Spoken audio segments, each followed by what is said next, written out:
Anies ganti jalan, bikin maju kotanya repot warganya. Ditulis oleh Syardi, dikutip dari Sibo.com. Bukan kita tidak menghormati, tetap kita menghormati lah ulama kita kan gitu. Nah tapi itu kan ada mediasi, ada konfirmasi, ada sosialisasi kan begitu. Nah inilah yang saya merasa tersinggung ya sebagai ketua wilayah di sini. Kenapa kok terjadi penggantian nama itu yang belum diresmikan? Ini belum diresmikan loh nama ini. Ada belum ada SK, ya kan? Hanya ingin pencitraan sesaat gitu. Tidak memperdulikan dampaknya untuk implikasinya. Dan sekali lagi, jaminan dari seorang Anies Baswedan tidak bisa mempunyai kekuatan hukum apa-apa. Apalagi kalau dia sudah lengser, tidak menjabat apa-apa lagi, apa pertanggungjawaban dari Anies Baswedan? Padahal ya nama-nama jalan itu sudah jelas ada nilai historisnya. Tapi kenapa malah dirubah seenaknya oleh Anies Baswedan? Apakah tidak ada yang lebih urgensi ketimbang harus sibuk mengganti nama-nama jalan? Dan akibat dari pergantian nama-nama jalan tersebut ya, warga masyarakat pun akhirnya terpaksa harus memperbarui data KTP mereka. Bahkan ya, mereka yang berbisnis dan punya toko pun semuanya ini terpaksa harus mengganti nama alamat yang tertera pada pamflet billboard mereka. Nah, apakah Anies Baswedan ini tidak pernah berpikir sejauh itu? Adakah hal besar yang dilakukan Anies saat menjabat sebagai Gubernur DKI? Rasanya tidak ada. Kalaupun ada, itu adalah kelanjutan dari kerja gubernur sebelumnya. Kalau Anies disebut gubernur receh, tidak ada salahnya juga. Anggaran paling besar se-Indonesia, tapi hasil kerjanya yang terlihat sungguh tidak sebanding. Baru-baru ini, Anies meresmikan perubahan 22 nama jalan di wilayah Jakarta. Nama-nama jalan itu diambil dari nama tokoh-tokoh Betawi. Alhamdulillah, ini sudah dibahas bersama, baik dengan pihak kepolisian. Karena mungkin masyarakat menanyakan nanti gimana STNK-nya Pak, gimana BPKB-nya, sudah terlanjur ketulis namanya, dan sudah dibahas itu, kata Anies. Lalu sertifikat tanah juga sudah dibahas dengan BPN, jadi insya Allah nggak ada masalah. Dan nanti kemudian di kependudukan sudah dibahas juga dengan Dukcapil, jadi nanti KTP, kartu keluarga dan lain-lain secara bertahap, bisa langsung diperbarui dengan nama yang baru, sehingga tidak menimbulkan masalah bagi semuanya, katanya lagi. Pengganti nama jalan itu sebenarnya tidak terlalu penting, karena tidak akan berdampak terlalu banyak.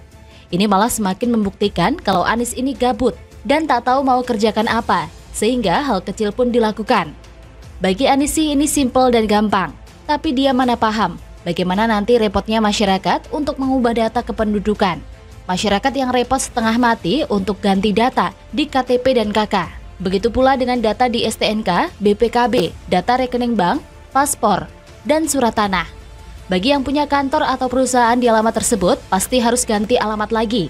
Cukup satu saja perubahan data di KTP, pasti akan berefek panjang dan meluas ke dokumen administrasi lainnya.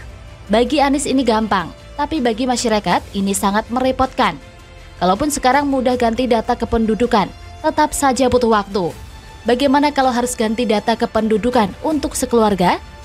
Anies memang pintar, bikin repot banyak orang. Sudahlah, tak mampu mengerjakan proyek penting, malah bikin kerjaan yang nambah kerjaan untuk masyarakat.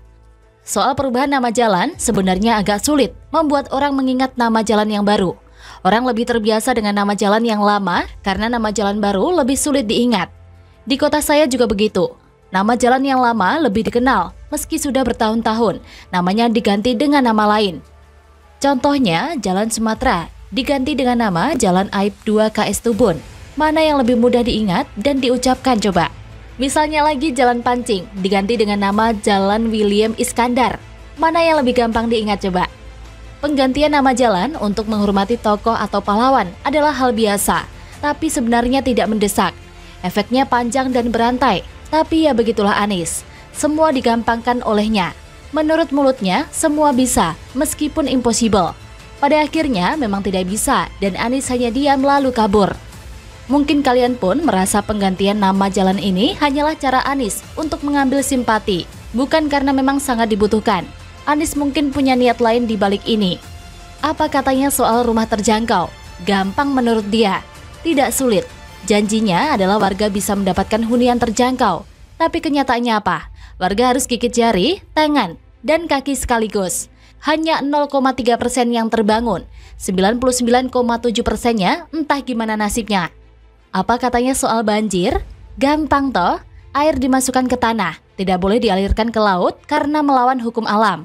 Nyatanya tak bisa juga toh, naturalisasi sungai tak jelas, sumur resapan tak jelas, normalisasi sungai pun tak jelas kelanjutannya. Bagi mulut Anies, semua itu mudah. Bisa atau tidaknya terrealisasi, itu urusan belakangan. Yang penting tebar pesona harus diprioritaskan terlebih dahulu. Janji harus diumbar dulu semanis dan seharum mungkin. Bisa tidaknya janji tersebut ditepati, nanti baru dipikirkan. Kalau sudah jadi polemik dan diributkan, ada wakil gubernur yang siap jadi tameng penahan.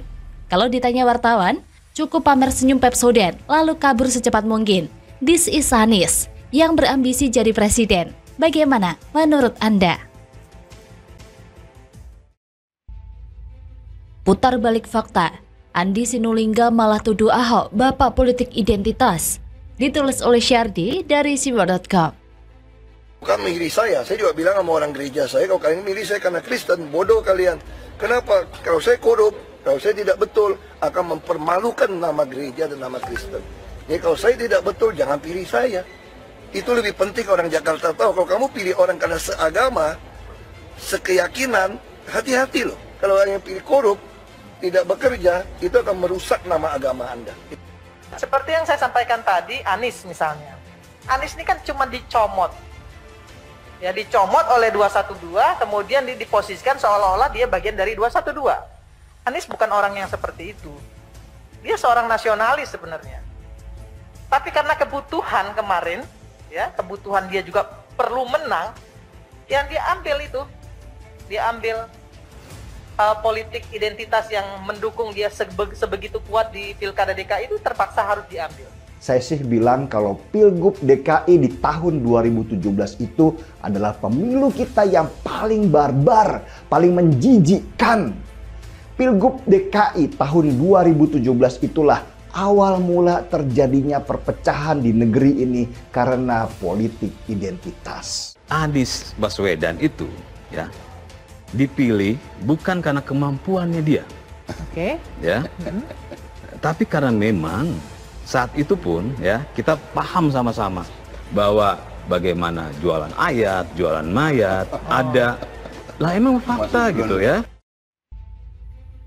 Aktivis Kolaborasi Warga Jakarta atau KWJ, Andi Sinulingga, membantah sebuah pernyataan bahwa Anies Baswedan adalah bapak politik identitas. Adalah Denny Siregar yang menyebut Anies Baswedan sebagai bapak politik identitas Indonesia. Gak usah cuci Anies dengan slogan tidak ingin terjebak di politik identitas, Pak. Jika konsisten dengan ucapan, mulailah dengan tidak memilih Anies sebagai capres nantinya. Dialah bapak politik identitas Indonesia, kata Denny Siregar.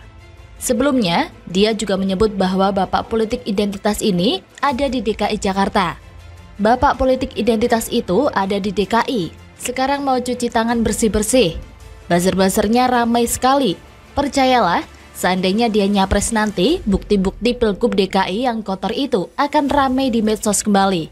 Luka itu membekas, dalam, menyakiti kebinekaan kita yang sudah lama ada, katanya.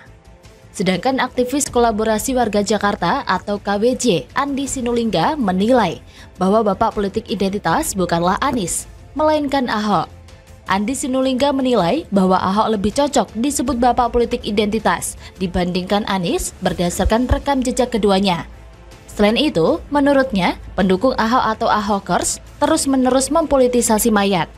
Coba aja periksa rekam jejaknya, periksa saja narasi-narasi mereka berdua, kata Andi Sinulingga. Periksa juga bagaimana Anda atau Ahoker yang juga terus-menerus mempolitisasi mayat. Tapi liciknya Anda malah tuduhkan ke orang lain, katanya lagi.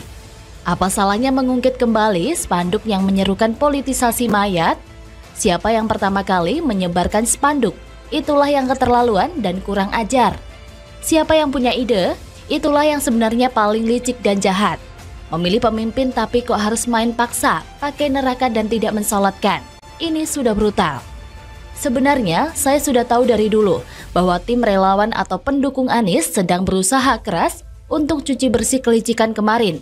Dan air cucinya mau dilempar kembali ke Ahok. Sungguh parah kalau Anies sampai jadi presiden. Menggunakan mayat saja sungguh licik, apalagi sekarang mau cuci bersih. Kotor sekali cara mainnya, benar-benar gak tahu malu. Jakarta hancur dibelah oleh kelompok ini. Kalau Anies jadi presiden, bayangkan sendiri, Indonesia bakal jadi gimana? Politik SARA adalah politik yang paling kejam dan biadab di dunia. Sekarang malah mau salahkan Ahok. Sudah hampir 5 tahun, tapi masih belum move on dan salahkan Ahok. Gak usah pencitraan basi salahkan Ahok. Lihat saja siapa yang menyerukan, memilih pemimpin harus seiman. Dan ancaman neraka serta tidak mensolatkan jenazah. Mukanya tembok woi. Yang mulai duluan itulah yang licik. Sudahlah tidak amanah jadi pemimpin. Giliran ada pemimpin non-muslim difitnah macam-macam oleh pendukungnya supaya menang. Lihat tuh, rumah terjangkau hanya terbangun berapa banyak? Lihatlah banjir, apa yang sudah dilakukan sampai detik ini? Lihatlah Formula E, berapa banyak anggaran tak jelas digelontorkan terus-menerus. Bahkan katanya ada tambahan 90 miliar rupiah untuk komitmen fee. Lihatlah uang rakyat banyak dipakai untuk kelebihan bayar sejumlah proyek. Apakah pemimpin ini bisa disebut amanah? Jangan dipikir dengan menyalahkan Ahok dan pendukungnya, maka noda Anies bisa bersih. Justru ini semakin menjijikan dan bikin banyak orang yang mau muntah. Sudahlah licik, malah salahkan orang lain. Ini double licik. Coba kalau Ahok mau nyapres, saya yakin politik identitas akan mencapai puncaknya. Dan tentu saja pelakunya tidak jauh-jauh dari kelompok sebelumnya yang memainkan isu ini di Pilkada DKI. Kadrun bakal keluar dari sarangnya secara masif. Masih mau ngelak? Tidak bisa dipungkiri bahwa Anies menang karena didukung dari kelompok intoleran. Berawal dari ucapan Ahok, lalu didemo berjilid-jilid. Muncul spanduk provokatif politisasi mayat, lalu seruan haram memilih pemimpin kafir. Itu faktanya.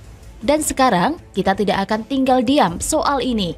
Apalagi begitu jijiknya, mereka mau mencuci bersih noda licik tersebut. Ini harus terus diingatkan, agar masyarakat tidak lupa bahwa ada pemimpin yang sepertinya memanfaatkan keuntungan ini demi mencapai ambisi pribadinya. Jangan dipikir dengan mengoleksi banyak penghargaan membuat kita terenyuh. No way, semua itu cuma kamuflase. Bagaimana menurut Anda?